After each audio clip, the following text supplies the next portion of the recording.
everyone. Welcome back to another One More Podcast. It has been a really long time, and a couple of housekeeping things before we jump into all of the juicy stuff that we're going to talk about today. We've been gone for a while. It's long story short, I've been kind of trying to figure out what I wanted to do with the podcast. I know earlier before in some previous videos, I said that there'd be like some secret project or something that I was working on and some other stuff.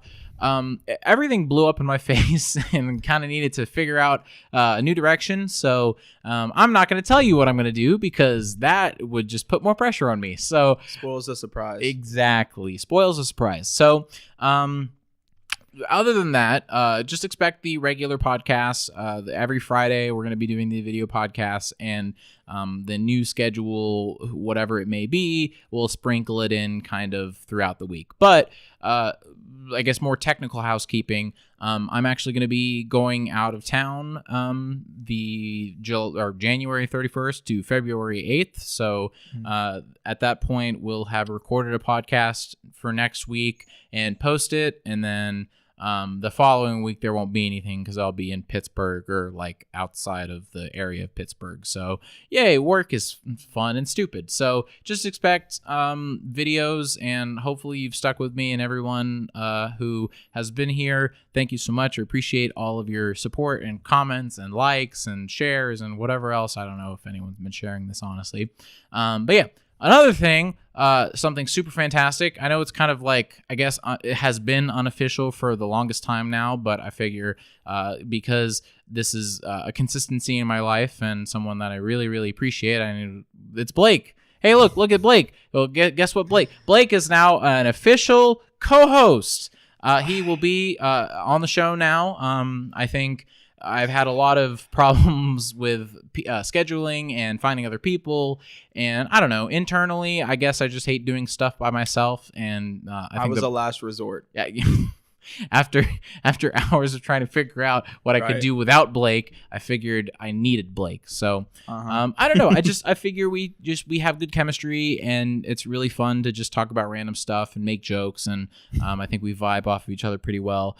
Blake knows how to take a joke, so that's great. So congratulations, Blake! You're an official co-host. This is the One More Podcast. Will now always have Blake, and if it doesn't, then I'm a bastard, and Blake can sue me. I guess I don't know. Let's put that in writing. Okay, perfect. We'll sign a contract on a napkin because that's how we do official contracts here. Very low rent. Before we jump into things, Blake, how you doing, man? I'm good. Tired. Good. Yeah. But I guess we should probably mention this. We've been doing trivia stuff the past few weeks now.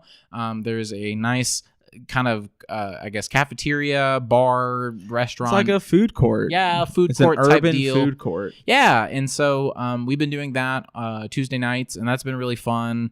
It's kind of like a Family Feud style trivia thing. Yeah, it's not real trivia where we'll say what team has won the most Super Bowls, and then you got to turn in a sheet. It's we surveyed blah blah blah. Mm-hmm. Name the number one answer, and I got to tell you, it's kicking our butts. It really has. We suck.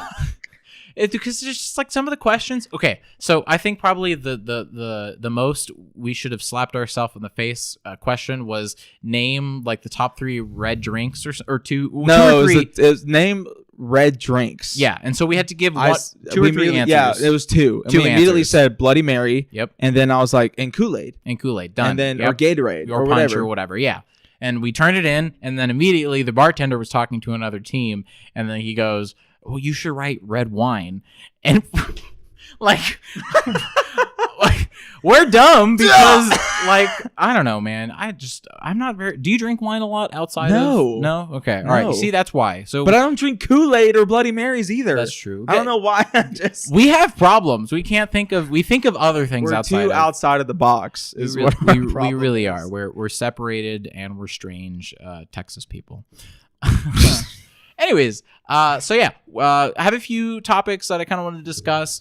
They're kind of be the overall theme for these topics are essentially what's going on in America right now. I think there is the problem with our civil discourse. I think there are problems with justifications for things. I think we have problems for not matching viewpoints and sure, there will always be disagreements in terms of our viewpoints, but how we handle that differences in views, I think, has very much gone to the extreme, and it's just crazy the kind of conversations we have now versus like 10 years ago.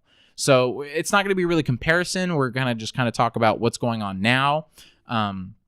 Before we jump in, again, another quick pause, Blake. How do you view politics nowadays? I get tired head. Like it's like whenever you're studying and you remember, or like you look outside of yourself and you realize, holy crap, I don't remember any of the last 10 pages that I read. And you're like, I got to go back over that crap. That's how I feel just every day. It's like, oh my gosh, okay, this something else on the news. Okay, this. Okay, this. I'm over it. I'm over it. I'm honestly over it. It's just become too much. It's too much to keep track of. Which may work in politicians' favors, where we say there's just too much going on. R or D, all the whole ballot, just go. I actually did vote just all Democrat because I figured I didn't know enough about my local congressman and everything like that to vote in that whatever the biannual or whatever election. What was it? The midterms, I guess. The midterms, yeah. But not the official, not the really everyone votes on the presidential one, but the midterms there. So I kind of have a similar viewpoint. A lot of it from me stems from the idea of I have a viewpoint, and let's try and talk reasonably about it, but there's a lot of like yelling and screaming, and I think there's a lot of like just white noise happening right now that is really preventing us from having a legitimate conversation. I think blanket statement, I think there's a lot of one-upmanship. I think that's a huge. Nobody can be wrong. Exactly, and I think it's, and whether it's, and I've posted a couple of videos, but previously, just really just, hey, let's have a conversation, specifically about like the wall, and we'll get into that potentially later. But there's just it's difficult, and a lot of people want to be right, and a lot of people hate being wrong, and it's almost as if you're wrong, then you're immediately discredited for everything, and nothing you say can ever be right. And you're also made out to look like a bad person. That is true. I think if somebody on the right is wrong, it's because they're racist, because they're sexist, because they're bigoted, or whatever.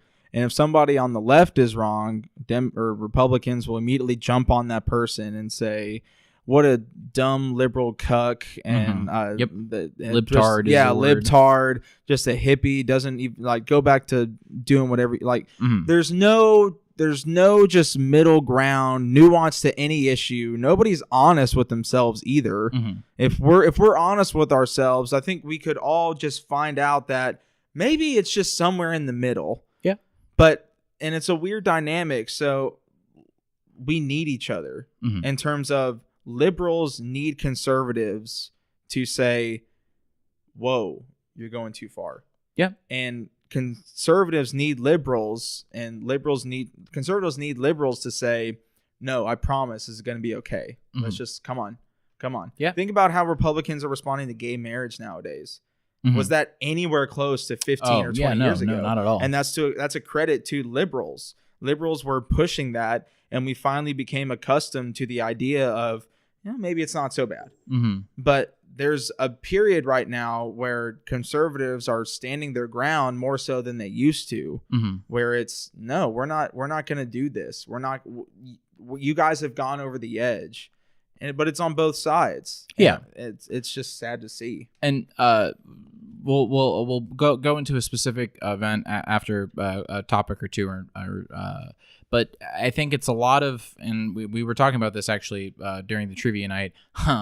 It's a lot of just finger pointing, and I feel like we need to just take a step back and say, okay, why are we pointing these fingers? What's truth? What's not? And we'll kind of discuss that a little bit later about the quote unquote fake news or the alternate truths or whatever it is. So, and if we've talked about, honestly, at this point, I've kind of forgot what we've talked about and what we haven't talked about in the political spectrum. So if we've discussed something again, or maybe our views changed or whatever it is, tell us. Let's have a conversation.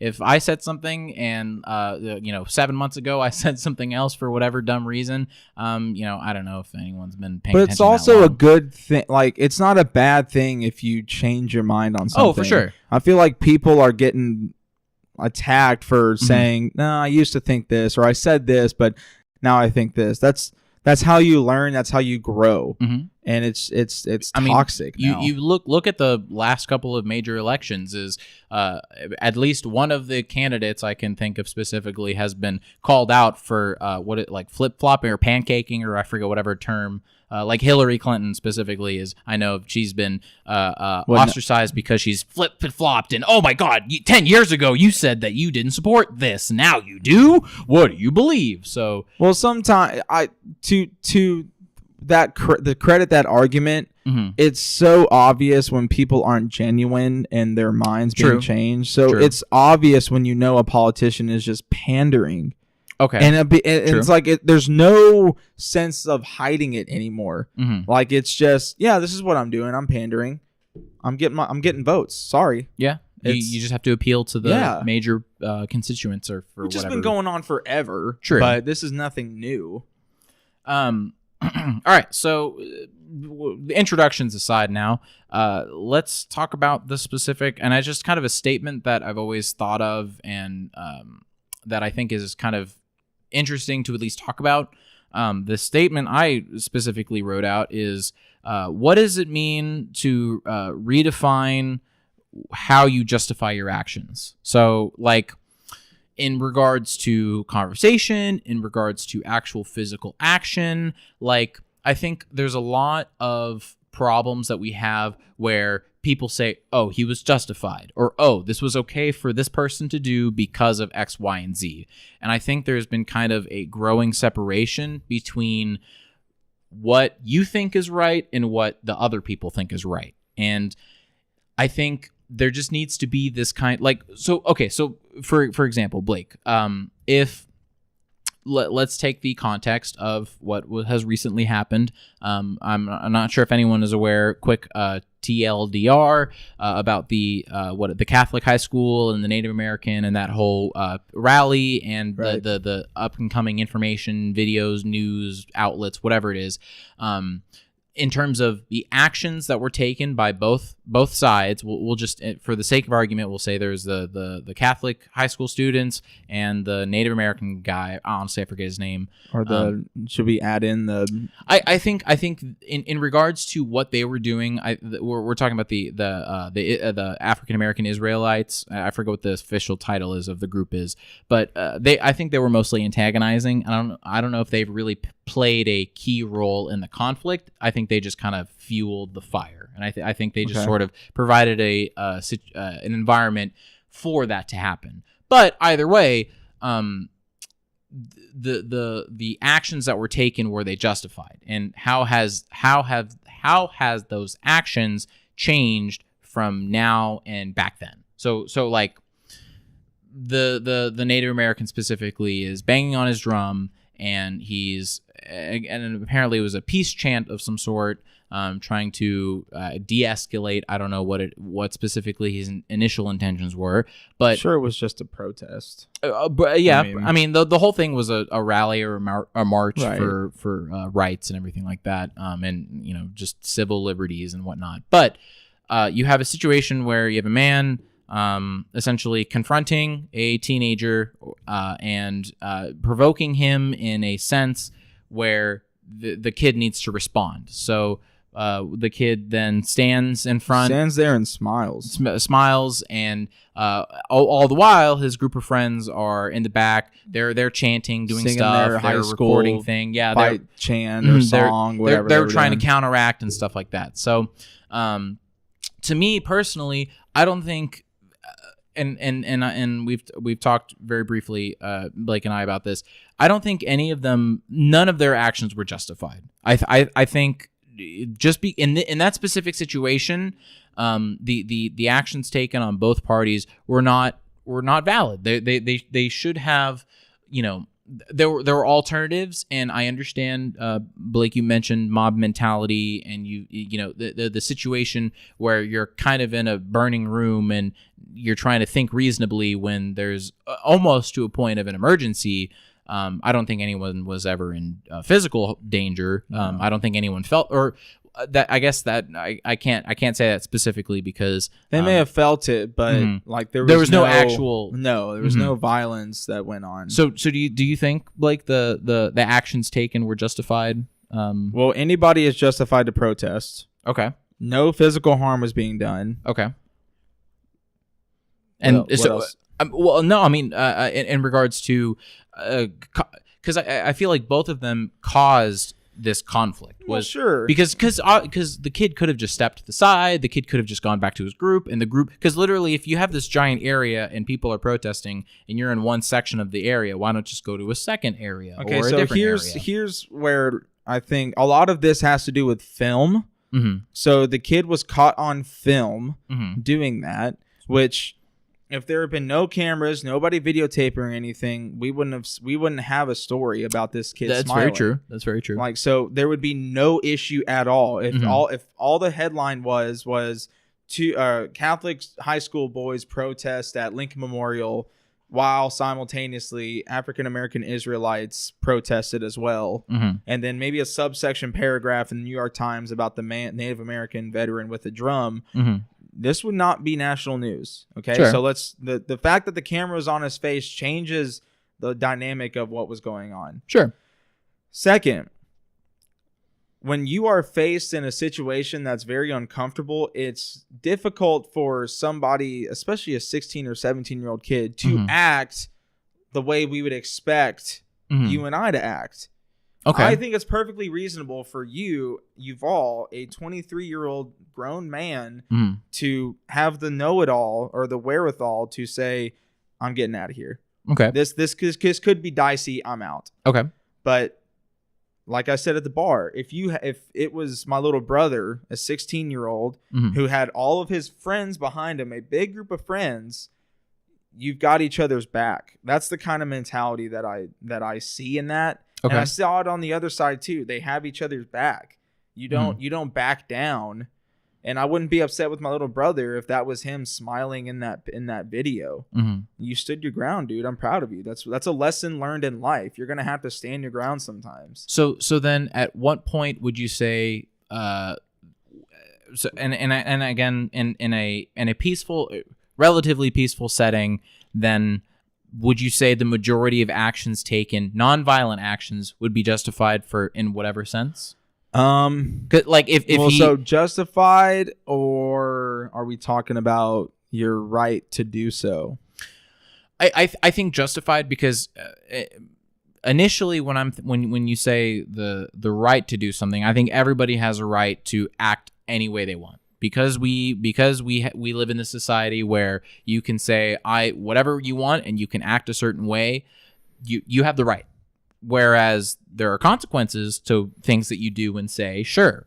Then I guess in the morality sense, are you justified in saying that? So in the peaceful protest sense, and having this, I guess, one-on-one intervention, I guess I would agree that it is justified. What happened was justified. I think in the instance that they had, it was unfortunate. I think that, like I said before, I think there was a lot of mistakes that were made that could have been avoided. But which ones? And I mean, we can go back and forth on it, but I think that the mature older man, I think, instead of jumping to the And I have to do a little more research into what is, because you told me that he went on television, on live television and said that he was threatened. He felt threatened. And that there was nowhere to go. There was nowhere to run. He was protesting peacefully and he got surrounded.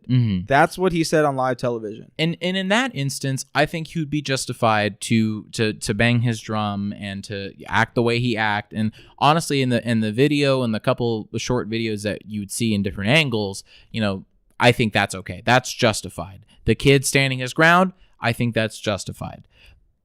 Let's take it a step back though, in regards to how you would see it in, I guess, more of a regular discussion. If it wasn't a rally, if it was just Joe Blow on the street versus other Joe Blow, opposite party or opposite mentality, what those kinds of actions, would they be justified? If we were at the mall, me and you were having a discussion at the mall, sure, and we started to get a little bit loud because we're loud people, and we had a group of people started to join the conversation, but it's an open mall, no one's rallying, everyone's going about their business. Would those same actions be justified? Which actions? Standing my ground and smiling, or versus that kind of me with the drums. Would. You still think so? Yeah.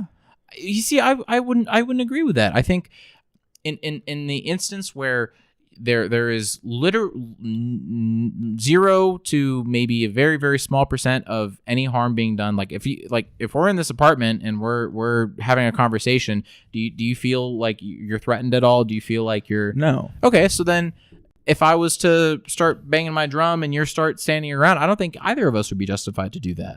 I don't think. Hold on. Okay, sure. I'm sorry. What's why are you not justified to stand your ground? Like, I don't understand that mentality.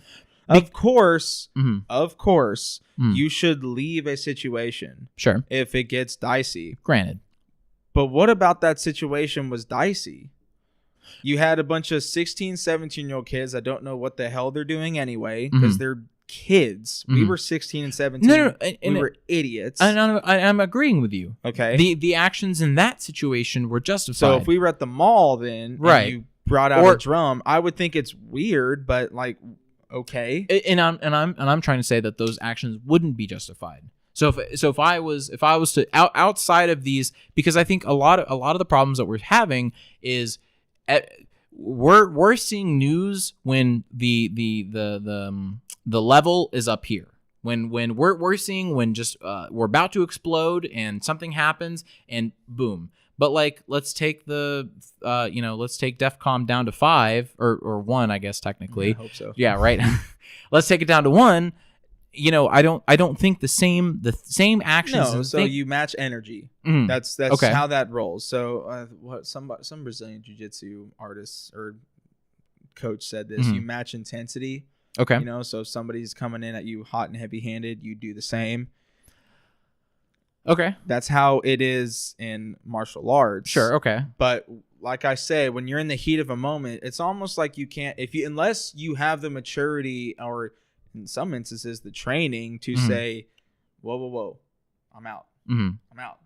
And fight another day. So then do you expect people to have that mentality? Do you expect people to be able to I expect grown adults to, yeah. Okay.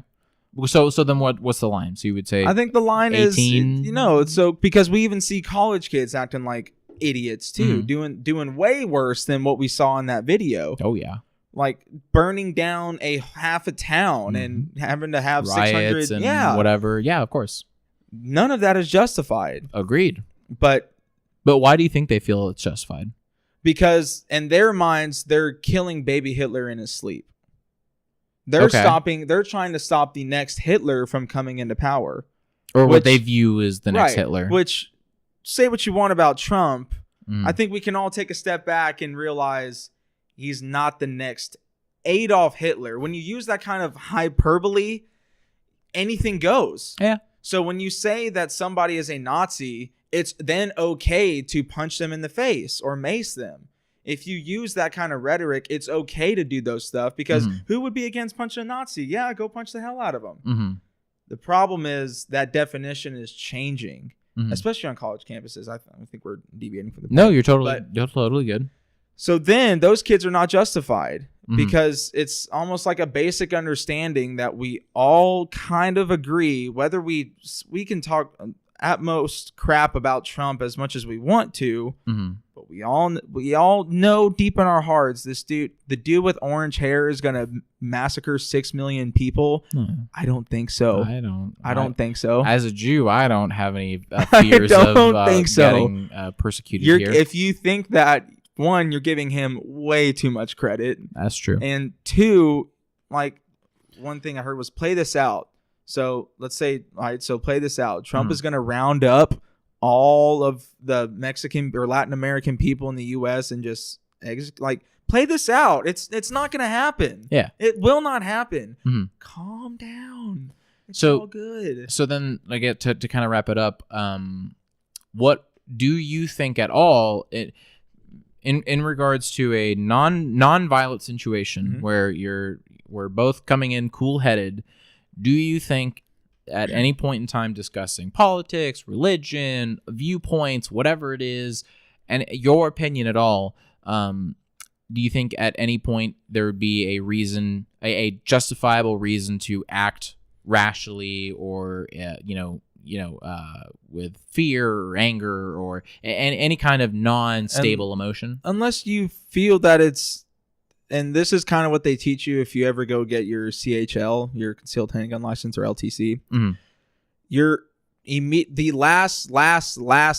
last resort is to pull your firearm. Yeah. If you can get out of there, get out. If you can find a way out of any of those situations, get out. Your last resort is pulling that firearm. And it's kind of the same thing with this. Your last resort is doing something crazy. But if you can get out or you don't feel threatened, like that kid smiling did not feel threatened.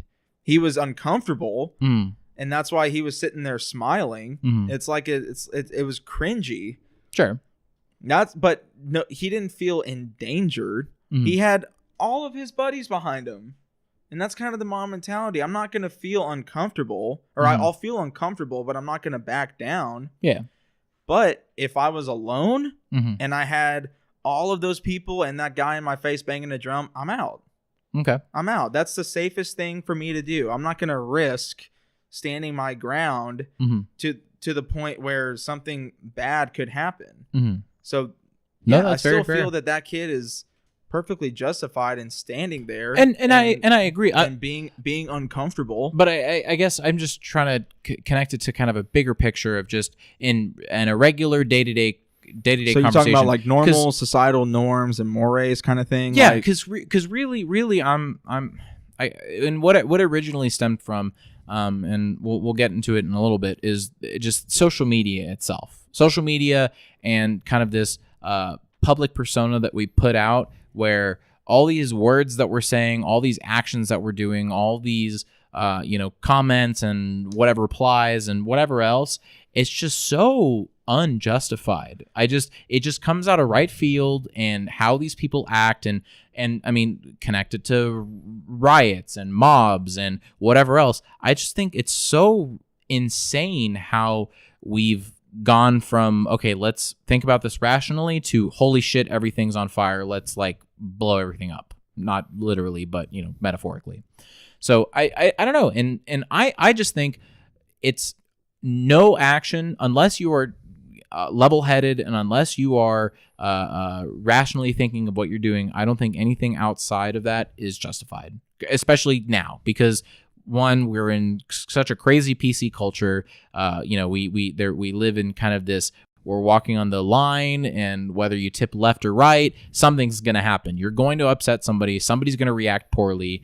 And I mean, even their reaction isn't justified. So just keep it cool-headed, really. That's unfortunately, just that's relax. Not the majority. Yeah. Relax. It's going to be fine. As long as you keep food on your table and food in your fridge and go to work, things are going to be fine. Well, except that's kind of how the way I see it. Except for the people that work for the government, but Forget about those 800,000 people. Honestly, Blake, have you saving a little bit of money on this? Let's be honest.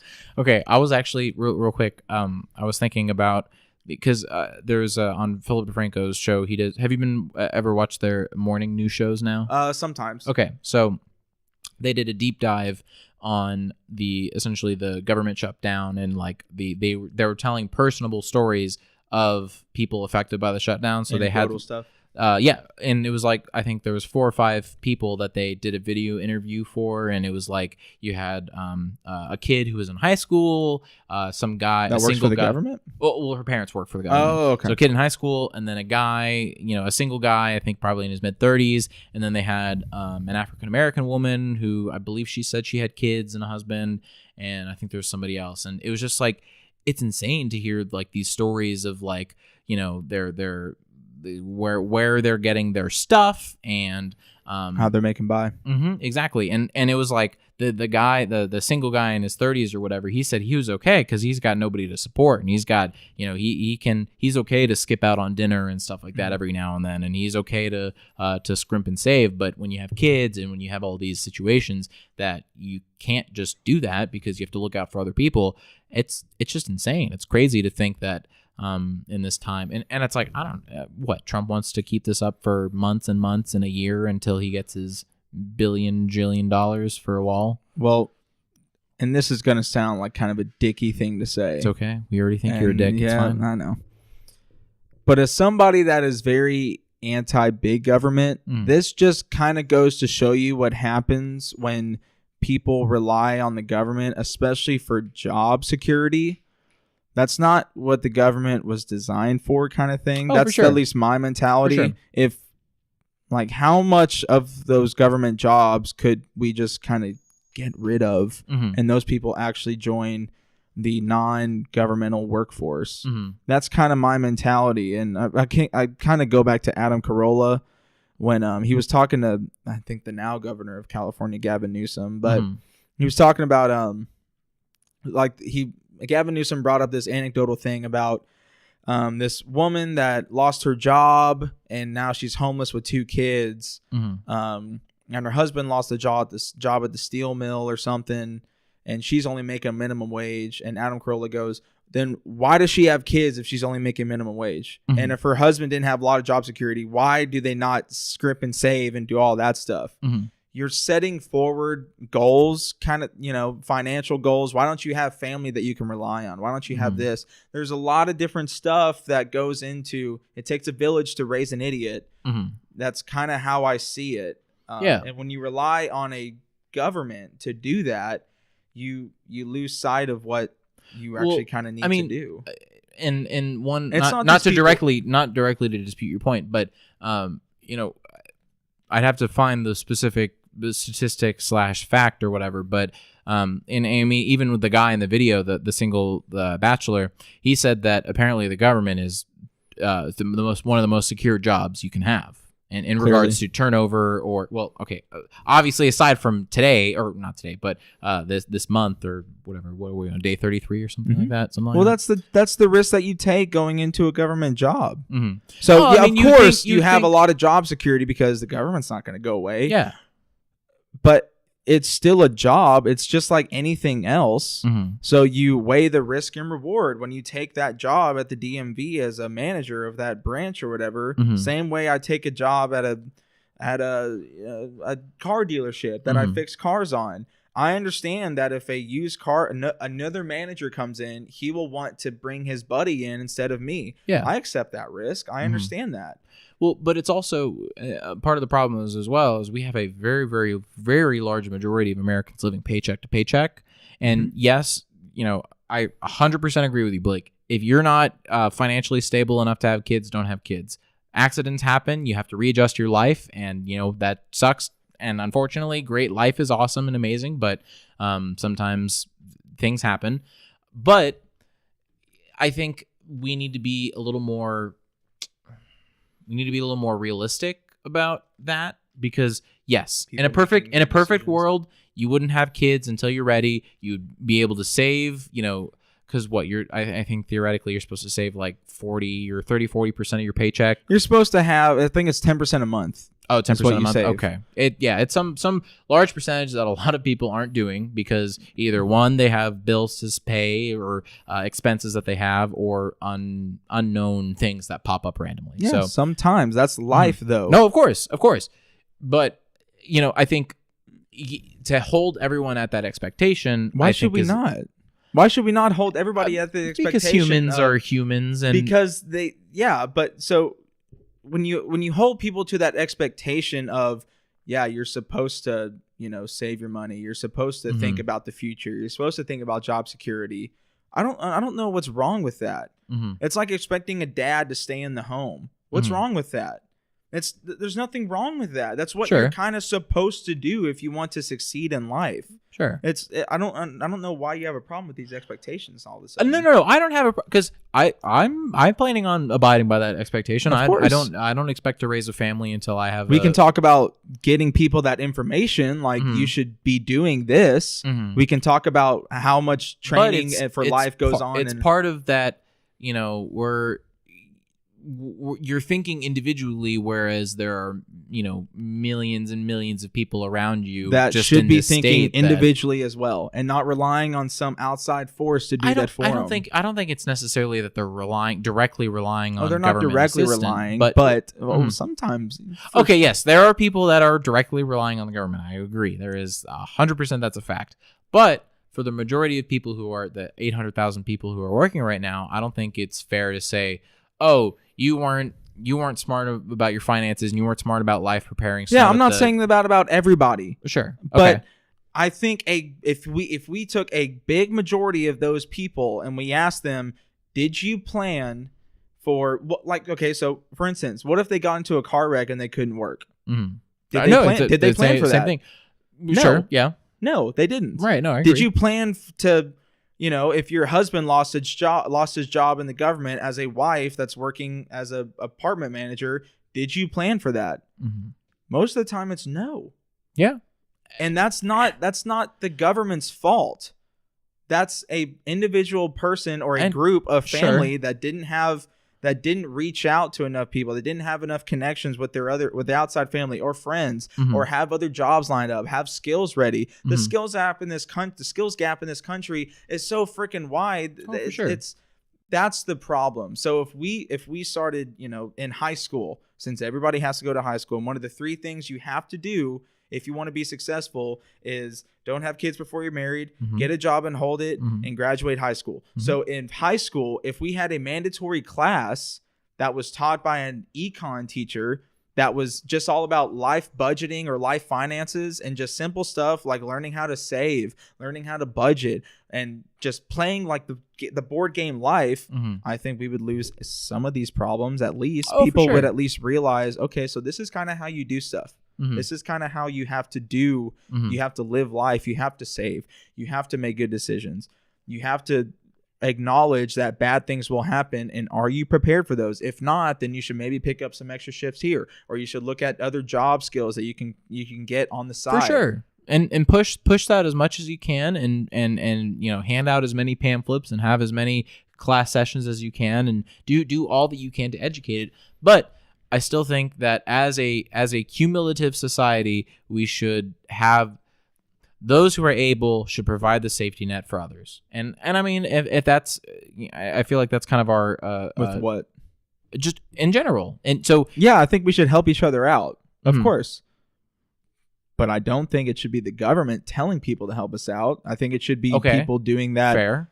Just because they should donate do their own personal charities, churches, I agree. Your bowling club, whatever, your book club, they should be able to help you out. But specifically for the role of government, that's not its job. That's not the government's job. Oh, for sure. No, I forget specifically what it was, but it's the government is for oversight, but not management. Or I forget what my friend said, but he was essentially just saying government should only be watching and regulating, not directly impacting or whatever. I heard the comparison. The government should be that of a hockey referee. And I don't know if you know much about hockey, but a hockey referee, their only job has ice skates. Right. All of the government should have ice skates on. That'd be freaking hilarious. The government's job is to maintain the speed of the game and make sure everyone is following the rules. Yeah, that's fair. Not the trainer. It's not the coach. It doesn't predict winners and losers. So, it makes sure nobody breaks the rules. So then would you prefer that all the government jobs are outsourced and privatize that? Not outsourced. We can get rid of. Well, I'm not saying offshoring, but like just the government says, all right, privatize. Sure. Okay. What if the DMV was privatized? And instead, the problem there, and I don't want to get super. I mean, we've already gotten kind of super into it, anyways. Sure. The problem there is that the government is also providing services that aren't profitable. The government but this are providing could be profitable. But do you want it to be profitable? Why not? Do you want the DMV to say, all right? Do you remember how bad the USPS was before FedEx or UPS provided competition? I don't remember a time about. You maybe got your package in a week or two if you're lucky. Yeah, but FedEx and UPS came in and USPS started, and now they deliver on. All of them are great. Yeah, USPS still. I hate going to the USPS, honestly, even though they deliver on Saturdays or whatever it is. And I don't even know what it is, but the people who work there, they just don't want to be there. And it's just, I get so anxious whenever I try and go there to deliver something, either through eBay or trying to return something, just or gonna be like, delivering this guy. Yeah, just let me go to FedEx or whatever, because they're a lot nicer. Plus, I think the USPS, because it's more accessible and probably cheaper, there's just more people there, and so they just have a higher volume. But no, I don't know. My fear is with privatizing things that should be as a service, as a American, you get these list of things and you have access to this stuff. The moment we privatize it, they're gonna look for ways to skimp and scrim and get. They're also gonna make it to where it's efficiency purposes. I agree. I mean, to UPS I'm not tracking, saying make it totally privatized. I'm not saying Dave & Buster's should buy out the DMV. Right. There has to be government oversight on that department, because there's a Department of Motor Vehicles. So we have to. When a cop pulls you over, he has to scan that through a government database. He has to scan your ID. Yeah. But if you had somebody that was very efficient in customer service, very efficient in how to get things done, is now, because who's going to fire them? Do you think we partially have these problems as well because of the nature of the service that it is? So we'll stick onto the DMV. Literally everybody has to have interaction with the DMV unless you don't get a license or you don't drive or whatever. But every single car owner has to that's millions and millions, and if not billions of people that have to do with the DMV. So, I mean, isn't that just going to be a natural, slow process because of this? You know, it's like we have a hole that's this big and we're trying to fit this ginormous object into this hole. Why does it have to be? I mean, and I guess that's up for an entrepreneur. Then let me Josie Avenue. Let me clarify. Then I don't see as a 23-year-old a efficient means for that, and I don't see and I'm through humble brag here in my limited business school knowledge here. I don't see a way for people to in regards to making a profit or because I will promise you, no one is going to want to invest anything that loses money or more money. But they make money because the government spends money, and however much money, little thousands of dollars they spend on the DMV. I would assume it's got to be millions, if not billions. Whatever. They're probably spending maybe $5,000 tops. The DMVs on each building? No, just a total. Everyone has to. You're getting people hate the DMV because you're only getting paid pennies on the dollar. That's sad. It's just it's a very huge uphill battle because we didn't privatize it in the beginning to set the precedent and to set all this infrastructure, because we have some crappy bajillion-year-old infrastructure of the DMV and the USPS and government roads and whatever highways and education. It's just it's like, now that you see that, oh crap, it's going to take millions of dollars to fix this or whatever it is. Look at highways. That's a good example.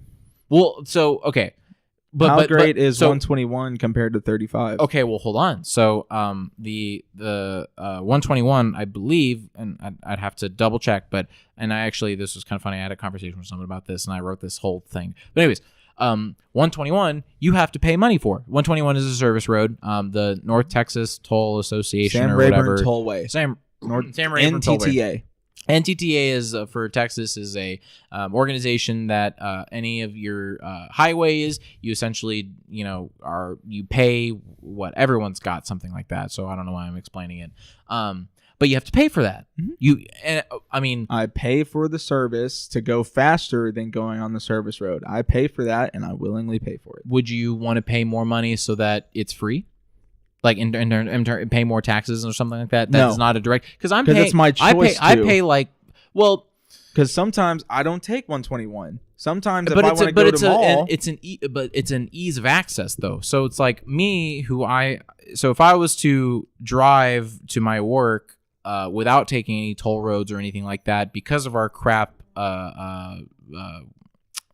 traffic system or whatever with our lights and our crappy, and so many people have cars and it's retarded. It's like I can either take the toll road and get to work in 20-30 minutes, or I can take the not toll road and 40 to almost 50 minutes or whatever. And it's just ridiculous that I know people are trying to go to work and make money. And now that I'm saying it out loud, it seems like so just petty of just like, oh, I have to spend 20 more minutes in traffic versus not spending. I don't know. I think I'm thinking of kind of like the, I guess, quote unquote great society of just like, wouldn't it be awesome if it wouldn't it be nice? Huh? Wouldn't it be nice? I don't know. And that's spoken just like a true liberal. That's just, it's like, shut up. What, you wouldn't think it would be nice? Wouldn't it be nice if everything was free? It would be nice, honestly. Let's just not pay taxes and make other people pay it for it, and then we can problem solved. Problem solved. All right, we got a little bit of time to talk about this one then. I like chicken more than steak. Was that your question? Yes, thank you. But all right, guys, that has been a more podcast. Okay. So, compared to now versus back then, do you think? Sorry, I'm trying to think of the correct way to phrase this because I totally butchered the last topic. Do you think the way to get things done in regards to change or like political change or personal change or anything like that, I guess we'll kind of stick more to the political side. Do you think getting things done has changed at all from now versus like 15 years ago?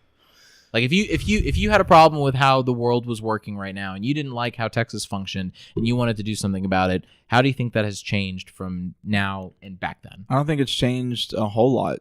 You don't think so? Just because of how our government is designed. Our government was designed from the get-go for gridlock. Mm-hmm. It was designed to not be easily changed, to where if you wanted to change it, you had the whole Senate, the House had to make positively sure that this is what we wanted to do. Mm-hmm. And so it's very difficult to create change anyway. Mm-hmm. So I don't think the ability to has changed all that much. Let me tweak it, I guess, because I do agree. I mean, the whole fact is that government, anytime there's a change in government I agree, it's such a huge process, and it's just difficult. So then let me tweak this then, because you're obviously ripping into my comments here. How do you, I guess, you want to go to the personal? No, not personal. I'm just, how do I say this? I should have prepared. I guess then, do you feel like there is in regards to, fuck me, I don't know, man. Just give me a second. Let me think. I'm gonna cut all this.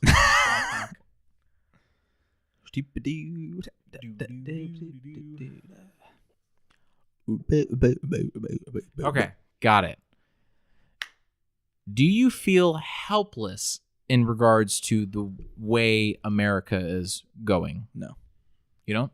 No, and because of a great quote by Ronald Reagan, everything great about this country starts at the dinner table.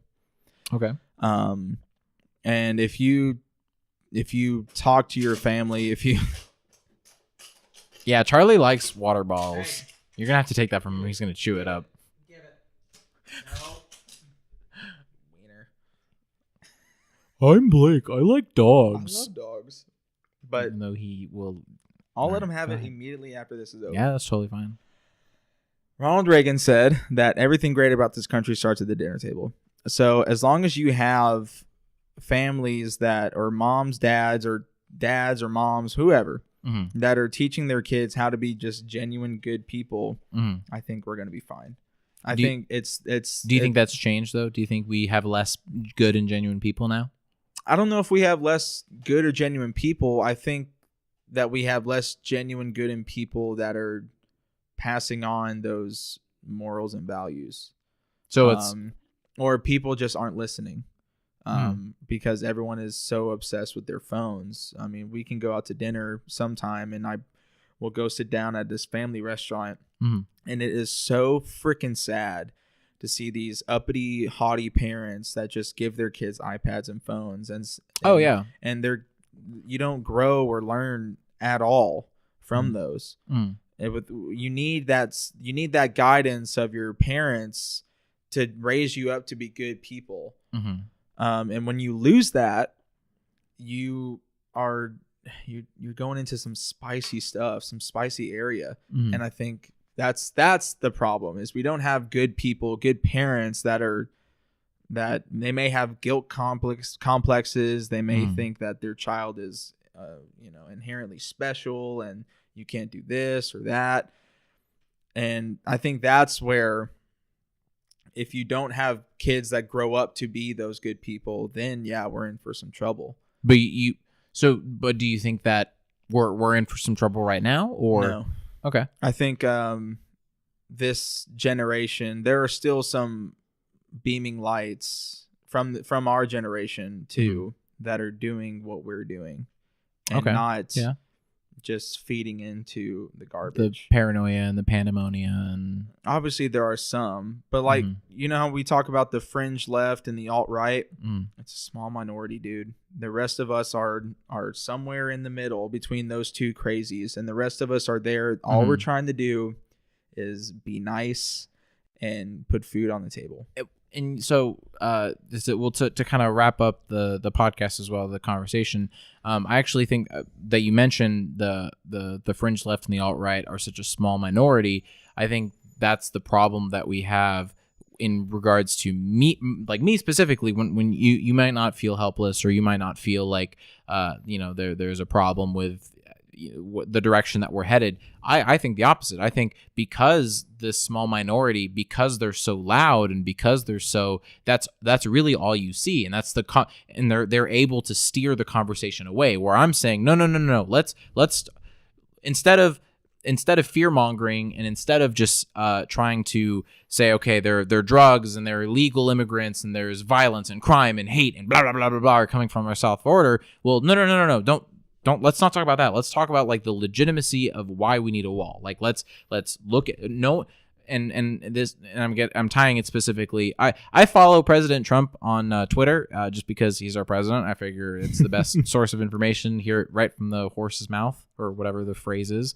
That'll work. And I see the dialogue that he keeps trying to perpetuate is fear mongering, and we don't need to go into that right now. That can be for some other episode, but that's not the conversation we'd be having. And so I feel helpless when the leader of the quote unquote leader of the free nation is saying, okay, we have crime and drugs and sex trafficking and blah blah blah, and almost blowing it up to this. We as Texans, we should be afraid of Mexico.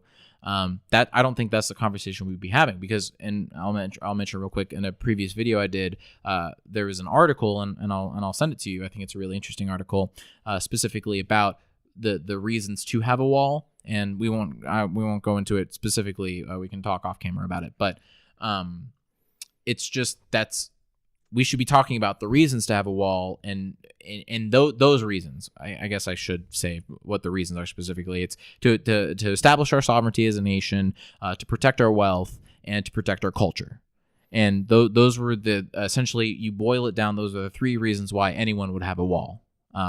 And I think we should be having that conversation. And as much as I try to talk to my friends, as much as I try to bring it up on Twitter if I'm ever responding or having conversations, because I've literally responded to, I don't know, at this point, 30, 40 people, just, let's have a conversation. And it's always yelling, screaming, fear mongering, and I feel helpless about that. Okay, great. What am I trying to do these on Twitter? Yeah, on Twitter or whatever. Well, that's your first mistake. No, I think you can have. I think you can have. Granted, there is a lot of extremism on Twitter and stuff like that, but I think you can, just as a platform on itself. And unfortunately, we're kind of running out of time to deep dive social media problems later. Yeah, right. We've always ranted about social media. I just feel helpless to what's going on. Because I just feel like I'm on a ride, and no matter what I think or what I want or what I do, what I vote for, it's nope, no, this is the direction we're going. You can't think that way, dude. That's exhausting. And it's not, what was somebody said, that you have a moral obligation to be happy. Mm-hmm. No, and I mean, I'm not saying I'm constantly living in fear, but there are people who are. No, but it's upsetting. And I see this whenever my mom turns on Fox News at night, and I immediately just go, and I walk upstairs. Not because it's Fox News, it's because I know my mom will sit there and get worked up because of it. And it's that cannot be good for you to go to bed just upset about something. No, and I agree. I still think that there's hope, because there are good people out there, especially in this country. There are good people out there that are going day by day. Not obviously they kind of worry about it, but their end goal is to make good people and to feed those good people. And I don't. And Blake, I would love for you to point those good people out. Because that's my problem, is I don't see enough of those good people. Because for dinner one night. Well, okay, I know your family is lovely, and I know all the people that you know, because I know you would associate only with good people for the most part, more or less. We can talk about that after the show ends. I just think that it's because I don't know that I've always, when news gets thrown at me and articles and videos and whatever gets thrown at me, I just see the not good. And I think, but that's what's new. That's what news is designed to do. It's not, you're not going to see every single puff piece, because that doesn't get clicks, that doesn't get views. You're going to see the worst of the worst. But well, then how do we change? Well, you see, I feel helpless to change that. I don't know how are we going to get the good out there? How are we going to? So I've talked about this before. Society goes with trenches and mountains and trenches. Right now, I think we're in a trench.